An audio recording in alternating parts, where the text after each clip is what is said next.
Hello student, once again you are most welcome in this class in which I am going to teach you mathematics class 12th NCERT and chapter is 9, that is miscellaneous exercise on chapter 9 differential equation, जिसके completely हम लोग question 13 तक कर चुके हैं। Chapter 9 की जो miscellaneous exercise है डिफरेंशियल इक्वेशन की, उसके टोटल क्वेश्चन मिसलेनियस एक्सरसाइज 18 है। 13 क्वेश्चन तक हम लोग कंप्लीटली पिछली क्लास में पढ़ चुके हैं। आज स्टार्ट करते हैं क्वेश्चन 14 से 14, 15, 16, 17, 18 जो भी क्वेश्चन लास्ट हैं आपके कंप्लीटली इस क्लास में होने वाले हैं। तो आइए शुरू करते हैं क्वेश्चन 14 से, जिसमें हमको गिवन है find the particular solution of the differential equation 1 + x * dy/dx is equal to 2 * e⁻y-1। जबकि आपको ये गिवन है कि जो कर्व पास करता है वो पॉइंट आपको गिवन है 0, 0। तो जब 0, 0 पॉइंट गिवन है तो इसका मतलब सी की वैल्यू फाइंड कर लेंगे। सी की वैल्यू जब जनरल इक्वेशन में पुट कर देंगे तो आपको मिल जाएगा पार्टिकुलर सॉल्यूशन। तो देखिएगा क्वेश्चन 14 में क्या हमको गिवन है। That is in question 14 we have given that x + 1 * dy/dx x + 1 * dy/dx is equal to 2 * e⁻y-1। और इसके जो पॉइंट है वो भी हमको गिवन है।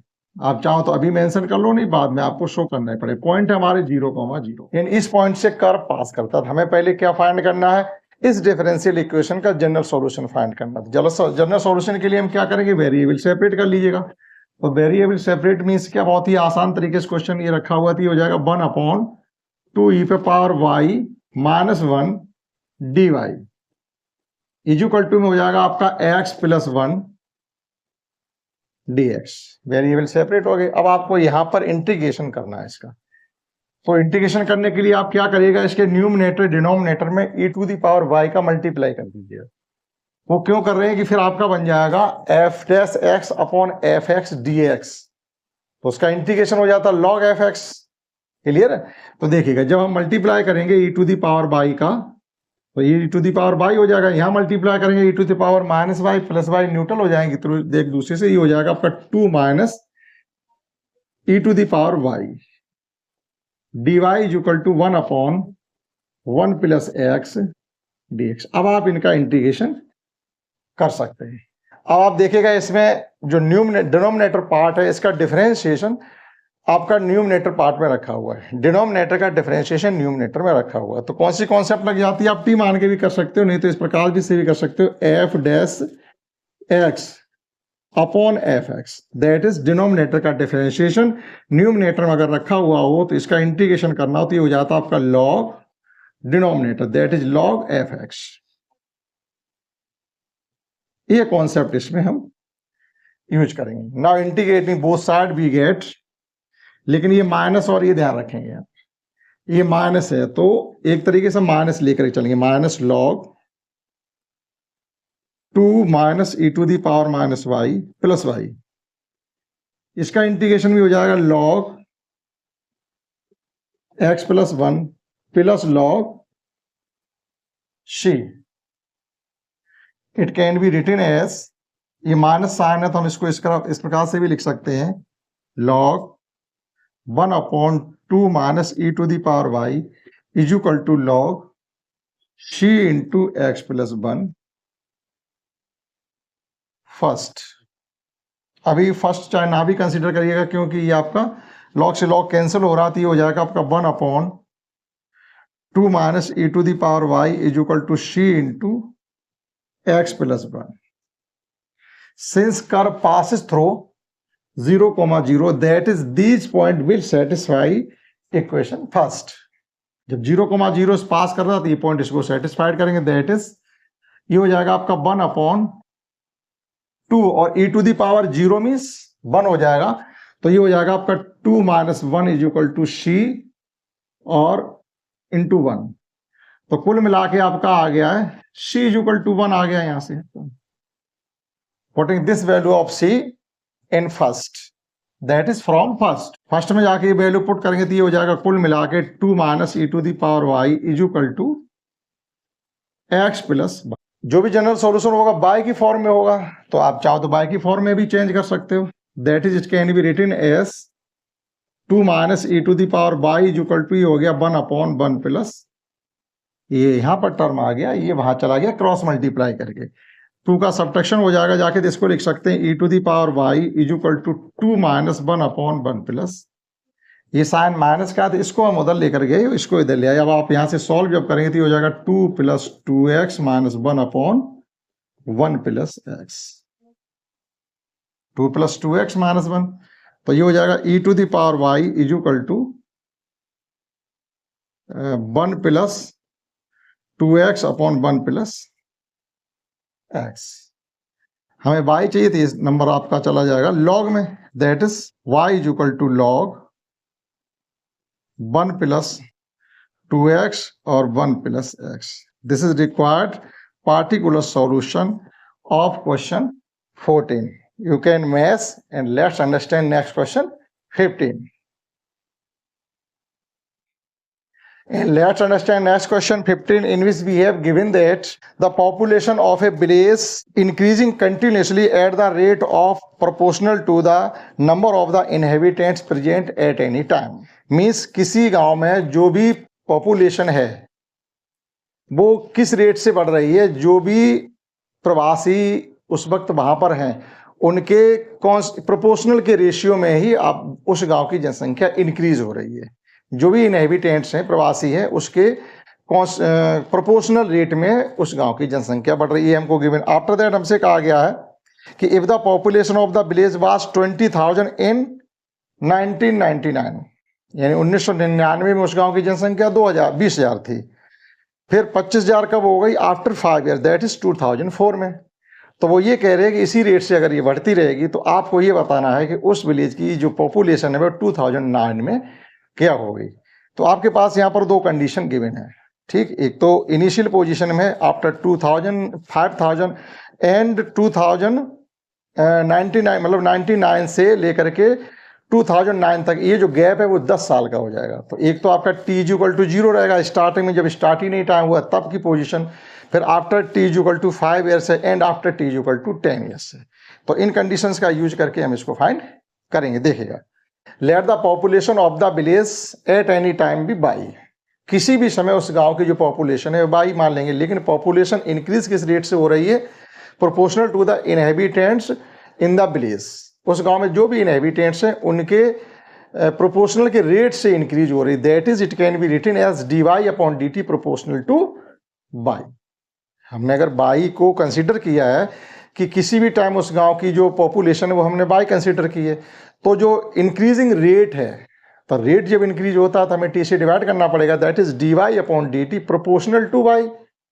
अब जब किसी प्रोपोर्शनल साइन को हम एलिमिनेट करते हैं तो किसी भी कांस्टेंट को हम वहां पर लिख सकते हैं, that is dy upon dt is equal to p y k y, या जो भी आपका हो वो आप लिख सकते हैं। देखिएगा, let the population of village at any time be y and the rate of increasing the population of the village proportional to the inhabitants, जो भी वहां के इनहेबिटेंट्स है उनके प्रोपोर्शनल में वहां की जनसंख्या इंक्रीज हो रही है, ये भी हमको गिवन है।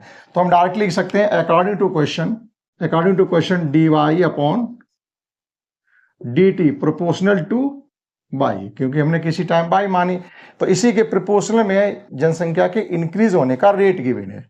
तो प्रोपोर्शनल का साइन जब आप हटाएंगे तो किसी भी कांस्टेंट को आप ले सकते हैं dy upon dt equal to k y, आप यहां से वेरिएबल सेपरेट कर लीजिएगा तो ये हो जाएगा आपका 1 upon y dy equal to k dt, integrating both side, that is log y equal to k t plus c, k constant है, dt का t हो जाएगा प्लस c रहेगा।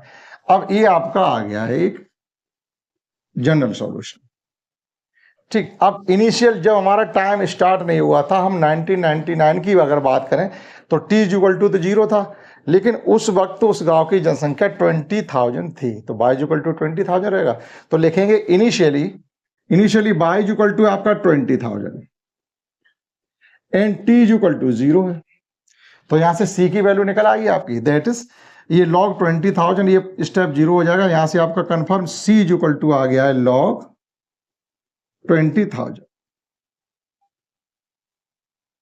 इन 2004 में t इक्वल टू 5 हो जाएगा, t इक्वल टू 5 हो जाएगा, और जो आपका y है जो पॉपुलेशन उस विलेज की है वो 25,000 हो जाती है। तो हम लिखेंगे यहाँ पर in 2004, again we have given that in 2004 t is equal to 5 हो जाएगा and y is equal to 25,000। That is from first, that is from first we have, first में चलिएगा तो ये हो जाएगा आपका log 25,000 is equal to k। t आपका यहां पर 5 है तो डायरेक्टली आप यहां लिख सकते हैं 5k प्लस c की वैल्यू हम फाइंड कर चुके हैं log 20,000, log 20,000। इसको सॉल्व करके हम k की वैल्यू फाइंड कर सकते हैं।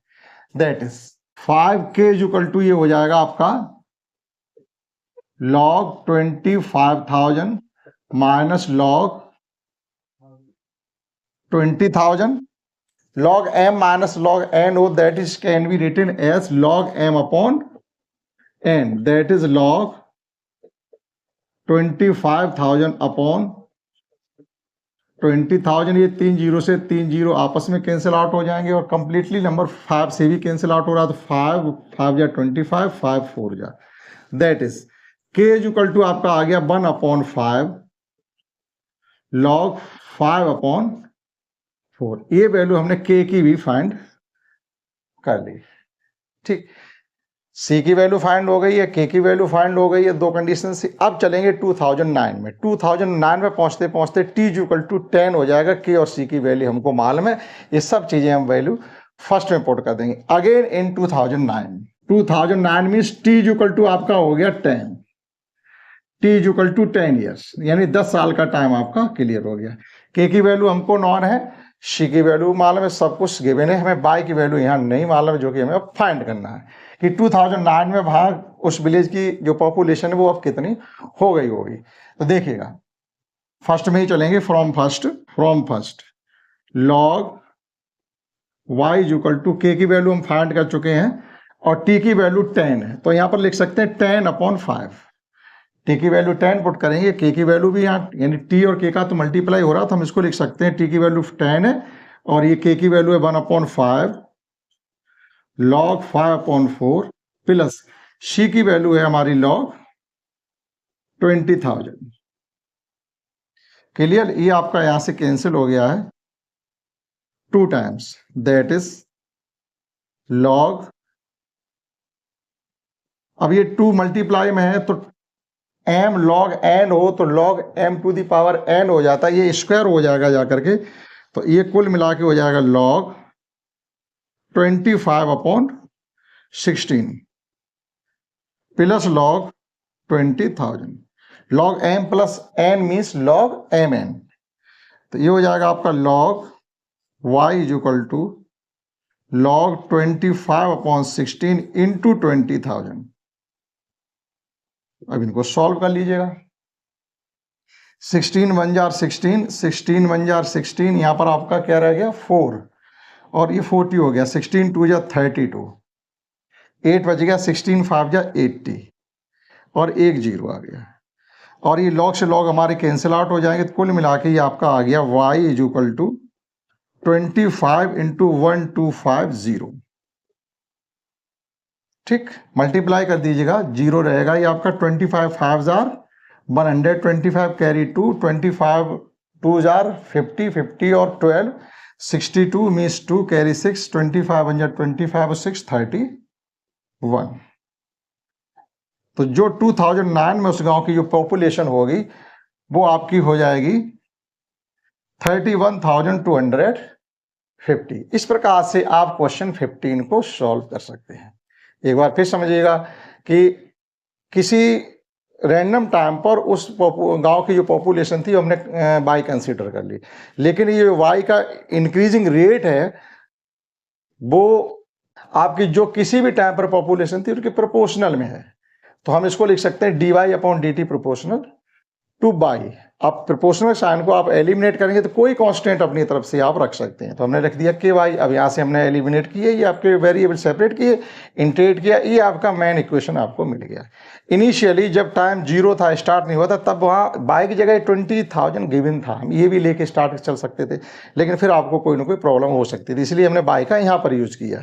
तो टी इज इक्वल टू 0, यहाँ से सी की वैल्यू निकल आई। फिर 2004 में जब हम चलेंगे तो वहाँ पर क्या हो जाएगा, टी इज इक्वल टू 5 हो जाएगा। 99 से 2004 तक टी इज इक्वल टू 5 हो जाएगा, वहाँ पॉपुलेशन 25,000 हो जाती। तो इनका यूज़ करके हमने यहाँ से के की वैल्यू फाइंड कर ली।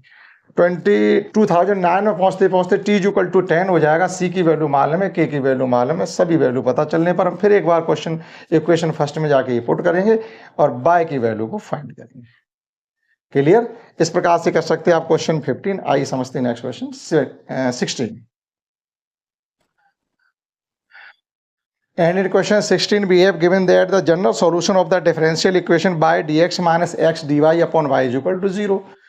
एक डिफरेंशियल इक्वेशन का केवल आपको जनरल सॉल्यूशन फाइंड करना, बहुत ही छोटा इजी क्वेश्चन है। देखिएगा अलग अलग जब डिवाइड करेंगे तो ये हो जाएगा आपका केवल dx minus x upon y dy is equal to 0। That is, it can be written as dx is equal to x upon y dy। Variable separate करने के लिए क्या, 1 upon x dx is equal to 1 upon y dy। हम इसको ये भी लिख सकते थे 1 upon y dy plus 1 upon x dx is equal to 0। आप इसको इंटीग्रेट कर दीजिएगा तो ये हो जाएगा आपका log y plus log x is equal to में हम c भी लिख सकते हैं या log c लिख सकते हैं, जो आपकी मर्जी है वो लिख सकते हैं, यानी सभी log में है तो जनरल हम क्या कहते हैं log c लिख लीजिएगा। तो ये हो जाएगा आपका log x y is equal to log c, ये कैंसिल आउट हो जाएंगे, that is x y is equal to c। आप ऑप्शन मैच कर लीजिएगा, इसमें x y is equal to c, A ही आपका मैच हो रहा है। तो ये था क्वेश्चन 16। 17 में हमको given the general solution of the differential equation. ये लीनियर डिफरेंशियल इक्वेशन है, इसके टाइप का जो लीनियर डिफरेंशियल इक्वेशन होता है उसका जनरल सॉल्यूशन क्या होता है। तो 18 हमको इस टाइप का डिफरेंशियल इक्वेशन गिवन है dx upon dy plus p1x is equal to q1, इसी टाइप का परहैप्स है। ठीक, ये इस टाइप के लीनियर डिफरेंशियल इक्वेशन का जनरल सॉल्यूशन क्या होता है वो हमसे पूछा जा रहा है। तो देखिएगा इसका IF क्या निकलेगा, जाके IF निकलेगा e to the power p1 dx dy, dx नहीं होगा, यहाँ dy होगा, जो यहाँ पर आपका dy है तो dy में चलेगा। अब इसका जनरल सॉल्यूशन क्या होगा इस टाइप के लीनियर डिफरेंशियल इक्वेशन का जनरल सॉल्यूशन होता y IF is equal to q IF dy plus c, ये जनरल सॉल्यूशन होता है। तो कुल मिला के ये हो जाएगा आपका बाई IF नहीं होगा, एक्स IF होगा, क्योंकि ये x की फॉर्म में गिवन है, x IF q IF dy plus c। तो ये x IF है e to the power p1 dy is equal to q की जगह हमारा q1 है और e to the power p1 dy plus c, ये इसका जनरल सॉल्यूशन होगा। ऑप्शन आपके गिवन है, इसमें आप मैच कर सकते हैं कौन सा होना चाहिए, आपका सी वाला होना चाहिए। लगभग एक जैसे दिखाई देते लेकिन आपको सही से देखने पड़ेंगे, सी ऑप्शन होगा। और लास्ट इसमें हमें गिवन है the general solution of the differential equation e to the power y dy, sorry e to the power x dy plus y e to the power x plus 2x into d x equal to 0। इसका हमें general solution find करना, आप इनको note करिए। समझते हैं last question of this miscellaneous exercise, that is question number 18। तो in question 18 we have given that e to the power x dy plus y e to the power x plus 2x into d x, ये आपको एक differential equation given है, इसका आपको general solution find करना है। तो आप इसकी कैटेगरी देखिएगा कि इसको किस प्रकार से सेट कर सकते हैं। होमोजेनियस डिफरेंशियल इक्वेशन है, ये आपका लीनियर डिफरेंशियल इक्वेशन या किस कैटेगरी में ये जाता है वो आपको देखना पड़ेगा यहाँ से। तो it can be written as e to the power x dy is equal to minus y e to the power x plus 2x dx। dx से आप इसको इधर डिवाइड भी कर सकते हो, dy अपॉन dx हो जाएगा। तो e to the power x dy upon dx equal to minus या ब्रैकेट हम यहां से हटा भी सकते हैं, minus y e to the power x और minus 2x। E to the power x से हम डिवाइड कर दें इसको, तो ये हो जाएगा आपका dy upon dx equal to minus y और minus 2x e to the power minus x, क्योंकि e to the power x से हमने डिवाइड किया। Again it can be written as dy upon dx plus y is equal to minus 2x e to the power minus x. Now this is a linear differential equation of type dy upon dx py is equal to q. इस form का ये linear differential equation हो गया आपका dy upon dx plus p1 y is equal to q1। इस form का ये linear differential equation है जब p1 is equal to 1 है, where P1 is equal to 1 है और Q1 is equal to minus 2x e to the power minus x. IF is equal to e to the power P1 dx, that is e to the power क्या बचा, केवल 1 है तो dx। Finally आपका हो गया e to the power x। IF is equal to आपका आ गया e to the power x। ना जनरल सॉल्यूशन आपका हो जाएगा by IF is equal to integration Q IF dx plus c by IF means e to the power x is equal to q minus का 2x e to the power minus x into e to the power x dx plus c। e to the power minus x and e to the power x एक दूसरे को neutralise कर देंगे तो केवल हमारे पास बचेगा माइनस का 2x dx plus c minus 2 into x square upon 2 plus c, that is minus x square plus c by e to the power x. Again it can be written as y e to the power x plus x square is equal to c। आप option match कर सकते हैं, by e to the power x plus x square plus c। इस प्रकार का option जो match हो रहा है वो c में मैच हो रहा है, यानी ऑप्शन आपका रहेगा सी। इस प्रकार से क्वेश्चन 18 को भी सॉल्व किया जा सकता है। तो इसी के साथ ये कंप्लीटली चैप्टर आपका डिफरेंशियल इक्वेशन का एक्सरसाइज विद मिसलेनियस एक्सरसाइज हमने आपको कंप्लीट एक एक क्वेश्चन समझाने की कोशिश की है। आशा करता हूँ आपने समझ पाया होगा। इसके बाद शुरू करते हैं इसमें वेक्टर अलजेब्रा। इस क्लास में इतना ही, दैट्स ऑल।